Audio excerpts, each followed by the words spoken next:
So we are here tonight to welcome you back to episode 2 of We Are in This Together, the 1918 Spanish influenza pandemic in Johnstown. I'm here with Dr. Paul Newman. Dr. Newman is a professor of history. He's been teaching at UPJ for 27 years. He's a local actor of stage, screen, and television. And he's a writer, director, and a partner in Bobcat Films. And welcome, Dr. Newman and Mrs. Newman, or Mom Newman, as you asked me to refer to you. Mrs. Newman and Paul wrote a book together entitled Making Do in World War II, A Child's Memory of the War and the White House. So thank you both for joining us. We also have Michael Hannock, a sophomore at UPJ, who is majoring in public and applied history program. Michael will be helping us to discuss about some of the research that he did this evening. So welcome, everyone. And is there anything you'd like to start us off with before any opening remarks before I lead into the questions? You're the boss. All right, well, let's start out with you, Paul. We learned a little bit more about the Prezodneys this evening in episode 2 and some of the things that they were doing during their interactions with Kathleen. So who are the Prezodneys and how do you develop them as characters? Well, the Prezodneys are immigrants from Poland, which a lot of those were coming into Johnstown in the first 2 decades of the 20th century and working for the mills. And so Pavel Prezodny and his wife and children, they have 5 children, I believe, that Alexei is the oldest. He's got a number of siblings behind him, but they live in a tenement at 424 Brelier Place, which pretty much is right behind the scene where we're shooting at the Wagner-Ritter house.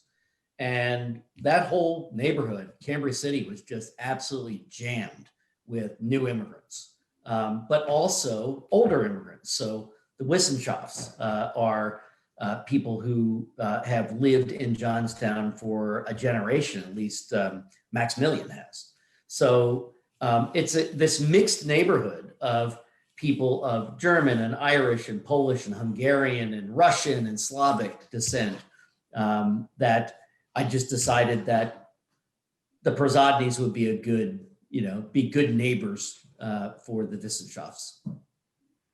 I like it very much. They are excellent neighbors, and they do bring out a lot of some of the things that we're dealing with now in COVID-19, dealing with the hesitancy and some of the snake oil things that have been happening, the pandemic that came out at the beginning, and various different things where people were trying to profit. You want me to tell you what Prezodny means? I would love it. Yes, please. So Prezodny is a Polish word for superstition or superstitious.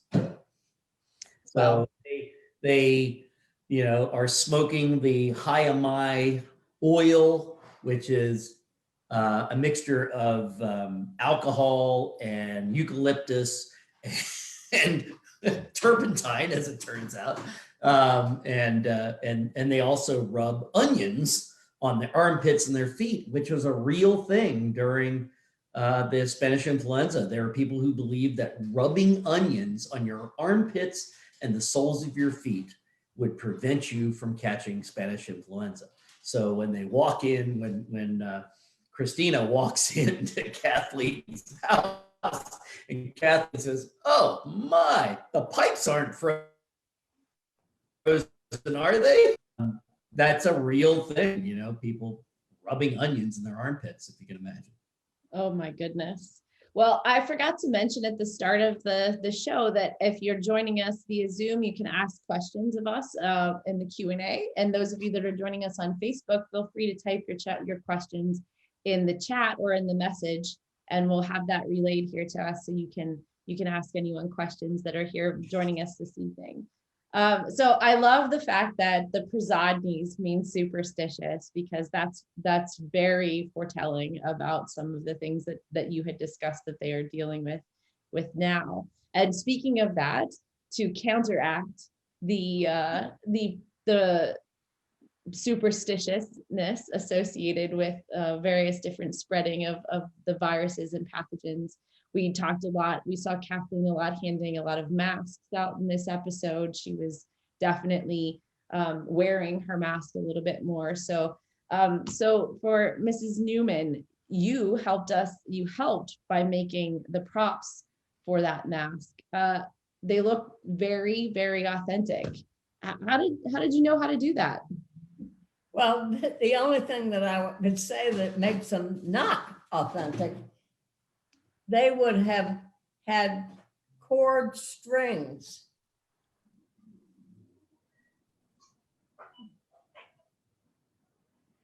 We're having a bit of a connection issue. You could say that again for us, please? Start again. The strings that I used, I made from wool, crocheted them from wool. They would have been made from cord strings. And I noticed in the kitchen that you all have, there's no string holder. Right, there's none. You're right. And I didn't think about it until it was after the fact, but every kitchen had a string holder because they used string for everything. They wrapped food in newspaper and tied them with string to put in the oven to bake. So how did you know how to make this kind of mask? I knew how to make this kind of mask because I've worn them. I was a nurse at Georgetown University Hospital. And this is, well, we didn't have to make our own, but this is the kind of mask that we wore. We wore them in the operating room, in the delivery room, in the nursery, and in the all the food services room, the diet kitchen and whatever. And that was it. But that's how I knew. And the way that we wore them, the top string that is closest to your eyes was put behind your ear and tied in the back of your neck. The other one, that was the top one.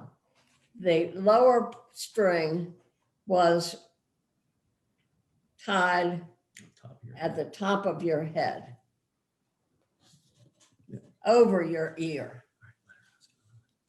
That is fantastic for us to learn about. And I would say that you could maybe attest to that masks working just like Kathleen did. Yeah, we just did. Yeah, it wasn't easy, especially in the summertime in Washington, D.C., when it was so hot. And you felt like you couldn't breathe, you know, even without a mask. Yeah. Right. Absolutely. Have you made any masks for people during the current pandemic, during this COVID-19? I did. But the thing that we've been doing now, we've been using material that had a meaning. We had Nationals baseball. Washington Nationals. Yeah, Washington Nationals baseball material. Joe from Hannibal Moe, huh? Yeah. Like that, Yeah. You know. Yeah, during the Spanish influenza, they used gauze, you know, and so we went with a fabric that would hold up so we could use it again and again. And gauze, of course, is you know, much more difficult to work with. It can fall apart, tear easily, what have you. But that's what they were using during the Spanish influenza was gauze. And gauze is better than nothing. You know, it was good from what I've learned from stopping expectoration from the person wearing the mask, but it didn't do a lot to protect the wearer, right? It protected other people. And so today, you know, the thicker the masks we have, and the less porous that they are, the better they protect the wearer as well as people around them. Absolutely. That's masks work. They Mhm. protect But us. my Absolutely. grandmothers made these, Yeah. and my one grandmother made them from her white linen napkins, Huh. because my grandfather he was an engineer and went into Washington, D.C. from Maryland to work every day, and she wanted him to look nice. Aw. Well, Which linen's definitely thicker than gauze. bothered her having to use her white linen napkins, table napkins. Yeah. And my other grandparents were farmers at the time. And the material that my grandmother there used was feed sack material. Oh, Like chicken feed. That feed, animal food would come in. And Same thing they made dresses for you out of. during the war. Yeah, they did. That's what I wore during the war. And very fashionable. But it was funny because that grandfather would say that he was embarrassed to go to town because Bessie always made him masks with flowers and lady things on it. no fake mustache like they have on our stylish fashionable masks now. I have a Darth Vader one, so But my father was he was 16 or 17, I guess, during the war. When the influenza hit, he would have been 15. 50. Yeah. Yeah. And I don't remember hearing anyone talk about schools being closed. Yeah, they were in Johnstown. Schools were closing off and on for 2 years during the pandemic. I don't remember hearing them, Yeah. talk about that. So speaking of schools, Michael, you are enrolled in a new program at UPJ called Public and Applied History. What is that, and does it apply to this project? Yeah, so public and applied history is essentially just bringing history to the public and helping out the community. And I do think it applies to today, because learning about the Spanish flu, kind of learn about what happened then, and kind of learn from the mistakes that were made back then and how we could improve on today. And just looking back, there are still similarities about, superstitions about the epidemic and today. And I was surprised to learn that even back then they still wore masks. Absolutely. And I hear that Dr. Newman assigned you the month of October of 1918. And as we know from previous discussions, that was the height of the epidemic in Cambria County. So what kind of stories did you find during your research? Yeah, so back to what Newman said, schools in Johnstown were closing on and off because people weren't taking precautions around all of Cambria County, and cases were skyrocketing. We were low on nurses and physicians, so the Red Cross was sending in volunteers, and the U.S. Employment Services actually ended up getting in contact with people just to come down to Johnstown to kind of fill in those positions. And like Dunlow, Beaverdale, Portage, and Gallitzin, they were all really struggling with rising cases. Yeah. And tried to get a hold on that, but not enough people were taking precautions. Yeah, that is definitely true. So we have a question here that from the Q&A. Just out of curiosity, did any of you find similar superstitions between then and now in the Johnstown area?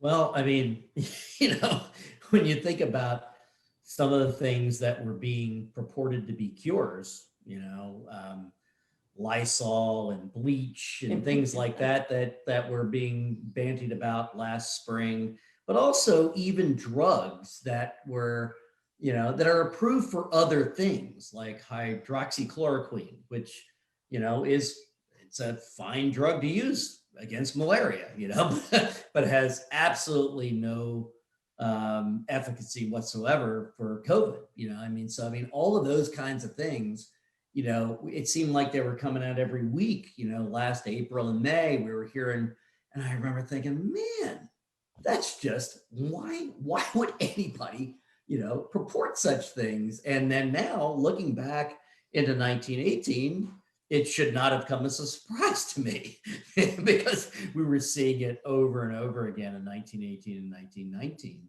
Yeah, one of the things that comes to mind for me is that early on in 2020, there were some people talking about injecting UV light. Yes. You can't inject light. Right. That's not something that can be put into your vein. Yeah, it would take an entire lighting structure inserted into your body. Yeah, Right? that's just not a thing that can happen. Yeah, So, that would be uncomfortable in the extreme, I would believe. yeah, I think so. Yeah. Yeah, so there were a number of those kinds of things that, and unfortunately, I think 7 people died last spring and summer from following some of these horrific suggestions, Yeah. So, and who knows, I have no idea how many people were injured by Hyamai oil or by the honey and tar or, any of these other things that, that snake oil salesmen were selling. And that's part of the, the title of this episode is snake oil, Yeah. and and Michael can attest to this. I mean, as soon as influenza hit Johnstown, it was just days later that the snake oil ads started showing up in the paper. Just all over the place. Yeah, there were a lot of ads for snake oils.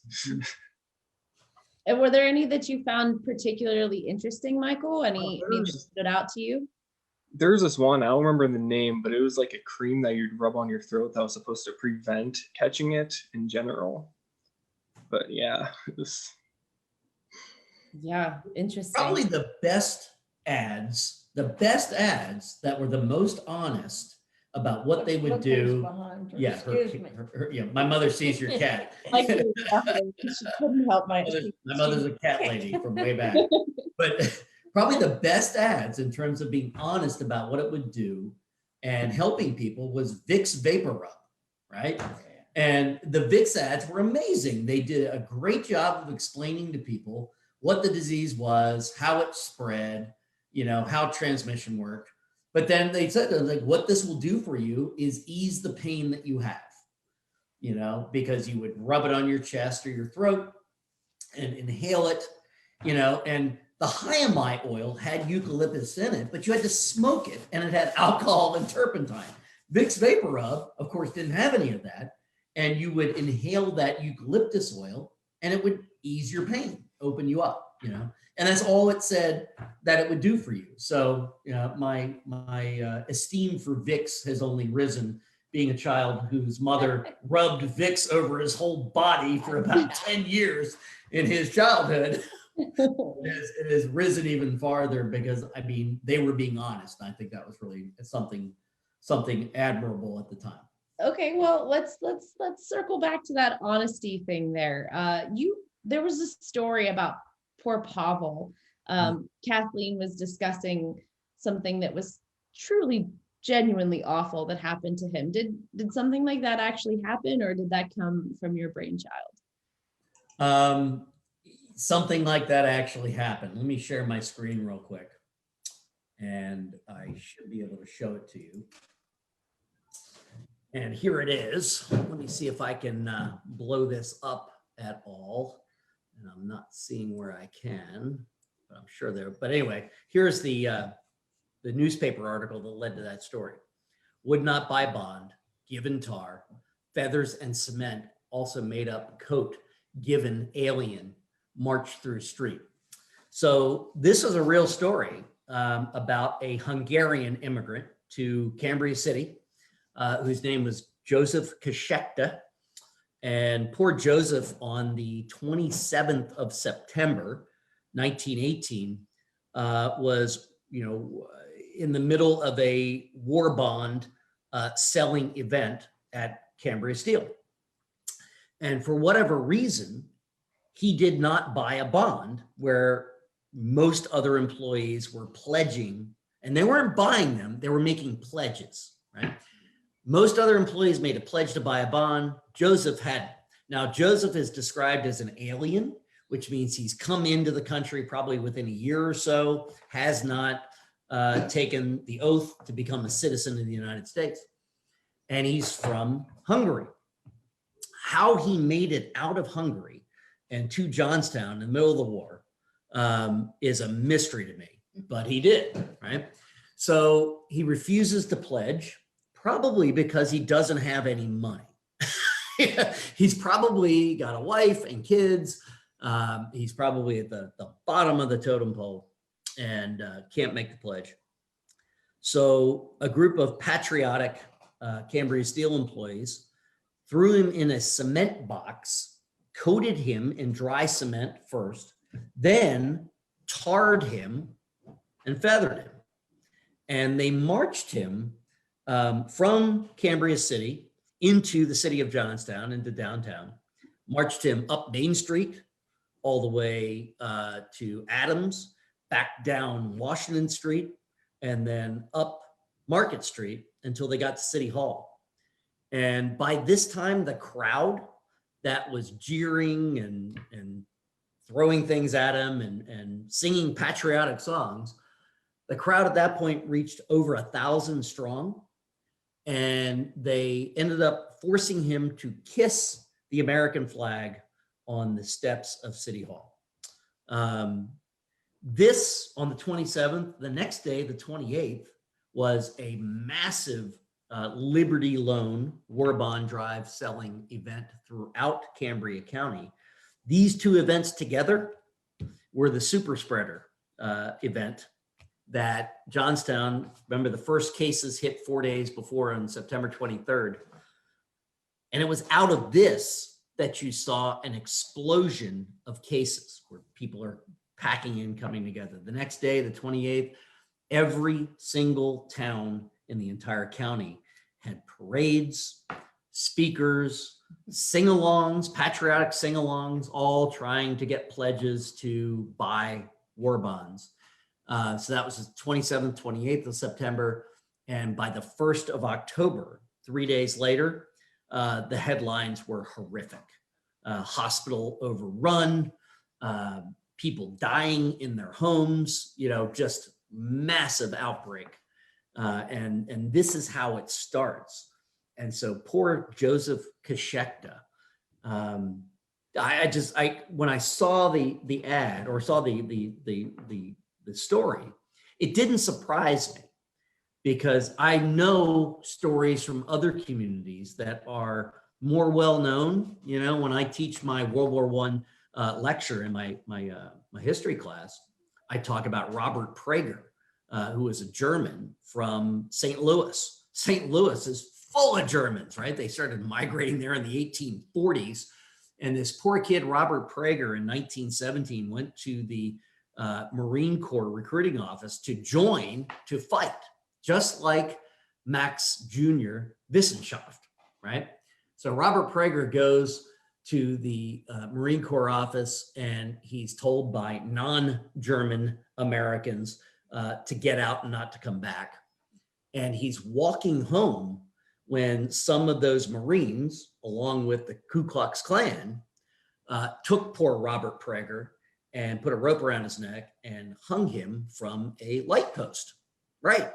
And so I know stories like that from other cities, and thank goodness Joseph Kashekta didn't get killed on the 27th of September, 1918. But he very well could have, because those kinds of things were going on all around the country. This hyper patriotism during the war was really ugly. And we had a little bit of our share of that in Johnstown. Well, we've just heard a very compelling story about a person that you've never met, who ended up being a little bit of a character in your film. Mrs. Newman, they say that writers write their characters on people that they know.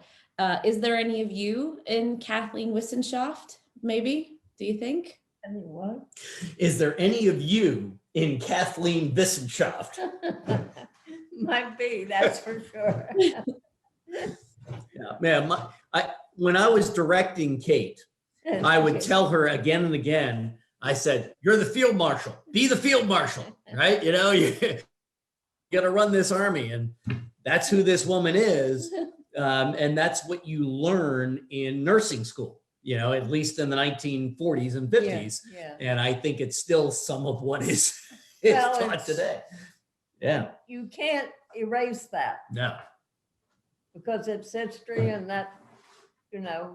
Well, it's part of you. It's who you yeah, are. You know? Yeah, I say you can't erase it. It's a training. Yeah. Yeah, and so there definitely is bits and pieces, and I didn't realize it until we were actually filming. And my wife, Bethany, said, you know, I think there's a lot of your mother in Kathleen. Well, that's a wonderful compliment to both Kathleen and Kate and yeah. Newman. So, Mrs. Newman, one more question for you.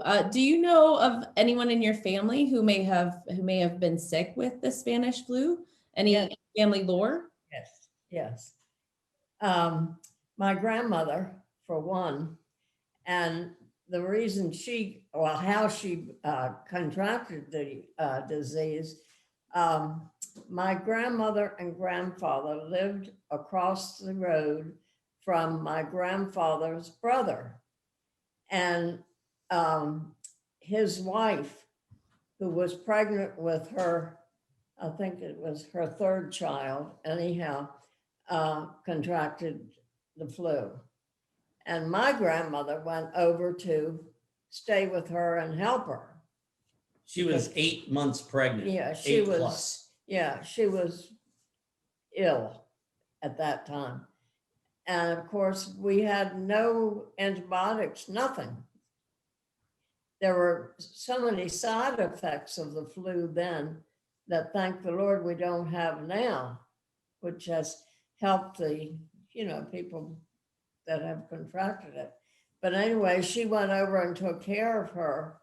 And as the story went, we had one, this was in Rockville, Maryland, which was a small town at the time. Now it's a big city. But anyway, she went over to take care of her, and she knew that the baby was coming a little bit early. So we had one doctor in town, and he came to the house, and they all decided that there was only one way to save one human being, and that was the baby. And so the doctor, if you can imagine such, I can't, did a cesarean section right there in her bedroom and delivered the baby, which was a little boy. And she died, of course, I think during the surgery, because they knew she was dying, yeah, to start with. But anyhow, my grandmother came home. Well, hang on a second. The baby lived. The baby lived. Yeah. Yeah, the baby was fine. Small, but fine. But anyhow, and we had no NICUs or anything then, of course. And anyhow, my grandmother came home, which was across the street. It was really across the road because it was a dirt road. Oh, my goodness. And through farmland. Anyhow, she had it. She didn't let anybody know while she was taking care of Aunt Effie until the end. and Nana came home, and my mother took care of her. Well, what was the baby's name and what happened to The him? baby's name was Carlton. I've forgotten his middle name, but he was Carlton Weaver.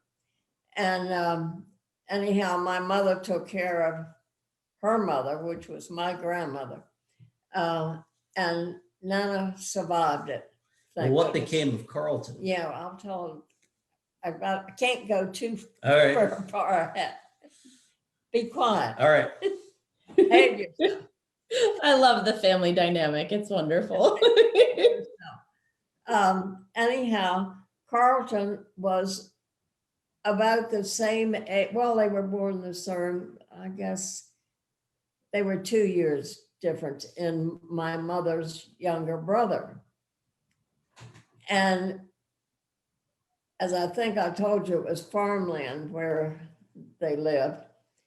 And the two children, one that was born, whose mother died having him, anyhow, and my mother's younger brother were sitting on a fence on either side of the road talking to each other, because that's what they used to do sometimes. This is 10 years later. So Carlton was 10 years old. Yeah, yeah. And it was in the fall, and somebody was hunting without permission to hunt on that piece of land and shot the gun, and it killed Carlton. Oh my God. So he survived the C-section in the home and survived the Spanish influenza, didn't And- catch that, and then 10 years later was He died. killed in this horrible accident, sitting in front of his own house. Yeah. Yeah. Can you imagine being the father? You know? Yeah. So it was Uncle Henry, who I Yeah. was quite close with. Anyway, it was his child. Yeah. And here, poor Uncle Henry lost his wife, and he was so pleased to have saved the baby and now this had Yeah. happened. It was awful, Yeah. awful time for them. That is a It's amazing to me that people have held on to these stories. So I've been posting some things in a Facebook group called Vintage-Johnstown, and pictures and images from the newspapers, and people keep talking about, oh, my grandparent, my great aunt, my great uncle, and what have you, and about how these stories have stayed alive in people's families. And this is absolutely. example of that. Well, a they should. They should. living history. It's a living history, that's for sure. Michael, do you have anything that you saw as you were researching? I know that you looked over some other things in December of 1918. Did you find any stories like this? Anything about the holidays, about people visiting, any cases rising? Was there anything like that you noticed that could be tied to some of these family gatherings and things that were occurring? Yeah, so about halfway through December, the cases were kind of leveling off, decreasing to where they actually kind of relaxed on the restrictions. Like they relaxed on the crowd bans, especially with the holidays. And health officials kind of started to warn everyone, like publicly, like, hey, you can still gather. We get it, it's the holidays, but please be smart about this. So, there aren't a lot of more cases within the coming days. And again, a lot of people didn't really listen. And about December 26th, there still wasn't any new cases. I think other than like a handful. And then December 27th, still not really any, still on kind of decreasing cases. And then December 28th, and then the cases skyrocket and then just get even worse. Like in Moxham, from December 28th to 29th, within the span of 24 hours, there were 32 new cases. Oh my goodness. And then by New Year's Eve, City Hall in Johnstown decided they were going to have a meeting to try and figure out how they're going to kind of slow this down, try and figure out what they can do about that. Yeah. And January was an absolute mess. Jenna Stevens followed you in January. And I remember her writing me after she got through the first week saying, "Oh my gosh, this place is a nightmare."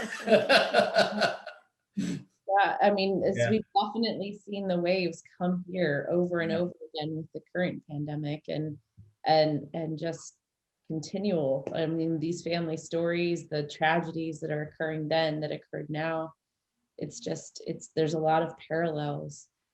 Paul, I have one final question for you before we wrap up for the evening. You gave us a little bit of backstory on the Prezodneys and some of their superstitions and also the little tidbit that their name actually means that. But what about Kathleen and Maximilian?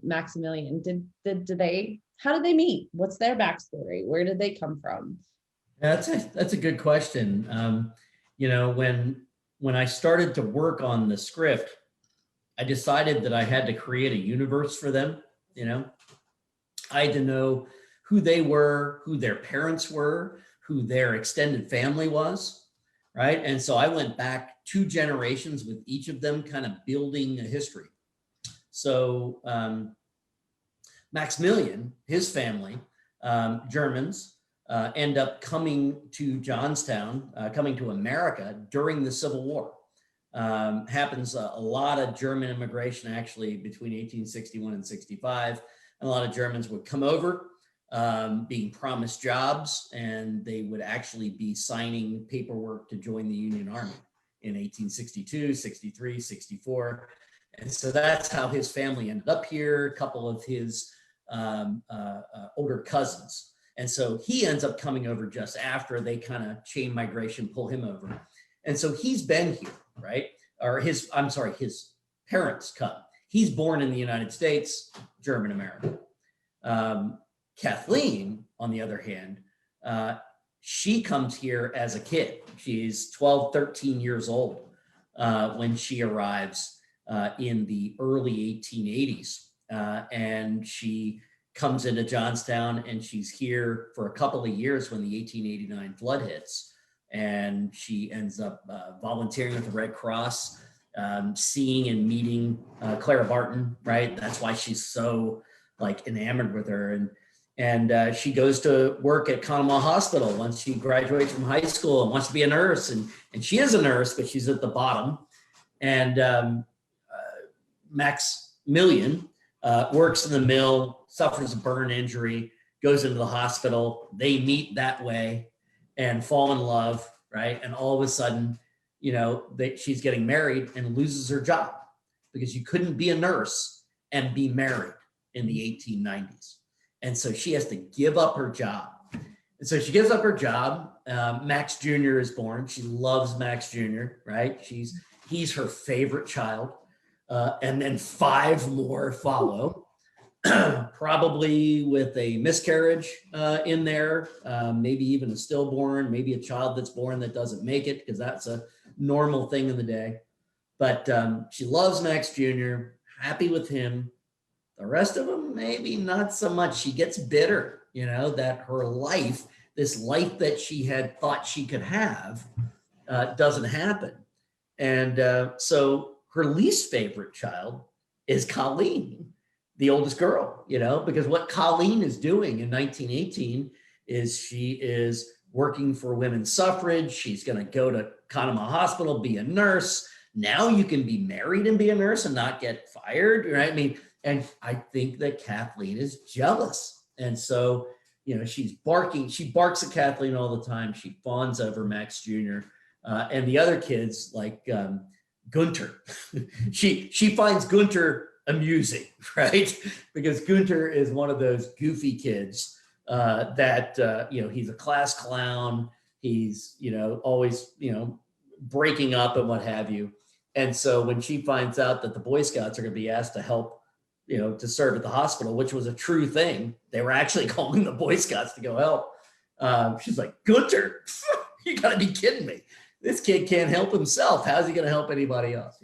So, I mean, so all of this, is, built around her. Her maiden name, O'Creedy, Creed in Irish means believe. Maximilian's last name is Wissenschaft, and Wissenschaft in German is science.